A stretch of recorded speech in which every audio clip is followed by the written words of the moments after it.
বন্ধুরা আপনারা থাম্বনেল দেখে অবশ্যই বুঝতে পারতেছেন আজকে আমি আপনাদের কি শেখাতে চলেছি। আজকে আমি আপনাদের শেখাবো কিভাবে আপনাদের ব্রণযুক্ত ফেসকে আপনারা ক্লিন করবেন। তো চলে যাচ্ছে আমি ফটোশপে যাওয়ার পর আপনাদের ব্রণযুক্ত যে ছবিটি আছে সেটা ইনপুট করে নেবেন।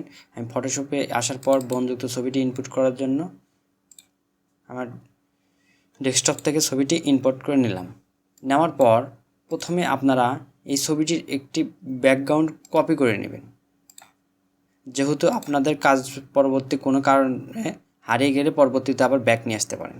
ব্যাকগ্রাউন্ড কপি নেওয়ার পর আপনারা প্রথমে চলে যাবেন হিলিং ব্রাশ টুলে। হিলিং ব্রাশ টুলে যাওয়ার পর আপনারা ছবিতে যেখানে সর্বোচ্চ ভালো স্কিন আছে সেইখানে আপনারা অল্টার চেপে সিলেক্ট করে নেবেন। আমি এইখান থেকে অল্টার চেপে সিলেক্ট করে নেওয়ার পর আপনারা জাস্ট পিম্পলের উপর শুধু ক্লিক করে দেবেন। দেখুন আমি পিম্পলের উপর ক্লিক করছি, ধীরে ধীরে চলে যাচ্ছে পিম্পল। এটি আপনারা খুব ধীরে ধীরে করবেন যেন সকল পিম্পলগুলো দূর হয়ে যায়।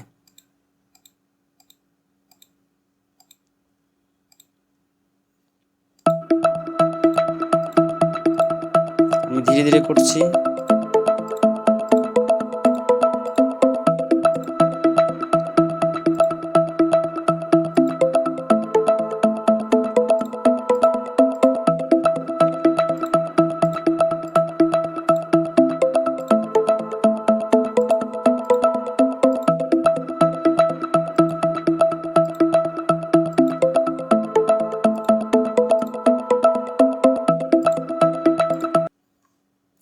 তো আপনারা দেখতে পারতেছেন কি সুন্দর স্মুথভাবে আমরা পিম্পলগুলো সরিয়ে দিয়েছি। এখন দেখুন পূর্বের অবস্থায় কীরকম ছিল, এখন আমরা যখন ব্রণগুলো ক্লিন করলাম তারপরে কি অবস্থা। এখন ফেসটাকে আরও উজ্জ্বল বা সুন্দর স্মুথ করার জন্য আমরা এই ব্যাকগ্রাউন্ড কপির আর একটা কপি নেব, ডুপ্লিকেট লেয়ার নেব। ডুপ্লিকেট নেওয়ার পর আমরা সেই ডুপ্লিকেট লেয়ারে যাওয়ার পর আমরা চলে যাব ফিল্টারে গিয়ে সেখান থেকে ব্লার থেকে গসান ব্লার এসে আপনার ফেসে অনুযায়ী আপনারা গসান ব্লারটি নিয়ে নেবেন। আমি গসান ব্লারটি নিয়ে নিচ্ছি 2.2। নেওয়ার পর ওকে করে দেবেন। দেওয়ার পর এই লেয়ারের উপর চাপ দিয়ে আপনারা একটু নতুন মাস্ক নেবেন। নেওয়ার পর মাস্কের উপর চাপ দিয়ে ইনভার্ট করে নেবেন, Ctrl+I চেপে ইনভার্ট করে নেবেন। নেওয়ার পর আপনাদের এইখানে ফরগ্রাউন্ড কালার হোয়াইট রাখবেন এবং ব্যাকগ্রাউন্ড কালার ব্ল্যাক রেখে আপনারা এখান থেকে ব্রাশ টুল সিলেক্ট করুন। ব্রাশ টুলে গিয়ে এখান থেকে অপাসি আপনারা 100 করে দিবেন, ফ্লো একটু কমায় দিবেন, না অপাসিও একটু কমায় দিবেন। দেওয়ার পর আপনারা এটা একটু জুম করে নিয়ে খুব সুন্দরভাবে ব্রাশ করে নেবেন। দেখুন আমি ব্রাশ করছি।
আমার ব্লার করা শেষ,